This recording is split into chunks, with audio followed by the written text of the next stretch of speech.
នេះគឺជាចំណេះដឹងបន្តិចបន្តួចសម្រាប់ការប្រើប្រាស់ឡានធំដោយឡានមួយនេះមានបញ្ហាពុះទឹកនិងឡើងកម្ដៅខ្លាំងមែនទែននៅពេលដែលយើងផលិត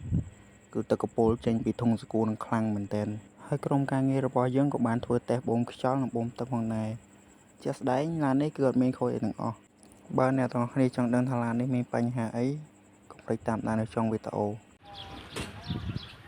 ទាំងពីរនេះគឺជារថយន្ត Hyundai តែឥឡូវត្រឹមតែមកជារថយន្ត Hyundai ទេអានេះគេមានបាយវិញហើយព្រោះគេធ្វើឲ្យនៅតែនេះ Hyundai ជិះបានជាងតាណាបាទហើយណាមនៅ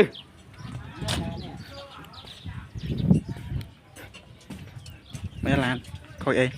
ឡានឡើងកដៅមេឡើងកដៅបាទចាញ់ទិញប៉ារ៉ាវីលេបហើយធ្វើអីអូស្រាញយូរណាស់មិនប្រាប់ចុះអ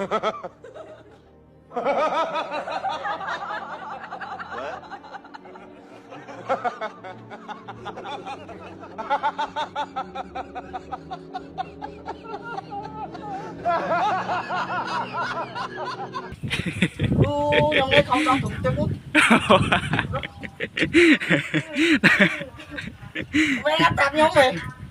អត់លើប៉ាណាត្រូវមកអាកាលនឹងដល់យើងហ្នឹងខ្ញុំប្រាប់យូរណាស់ចង់និយាយថាប៉ារ៉ាគឺជាឱសថទឹក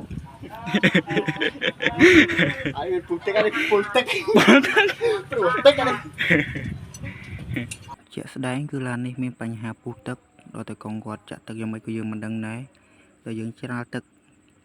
ហើយយើងដោះតាយោនេះមកយើងដឹងនេះដោះតាយោនេះឲ្យវាឆេះមើលបើសិនជាទឹកបាញ់ខ្លាំងនឹងបូមទឹកយើងនៅល្អទេចឹងអរគុណសម្រាប់ការតាមដានទស្សនាសូមអរគុណសូមជម្រាបលាលត់ទៅ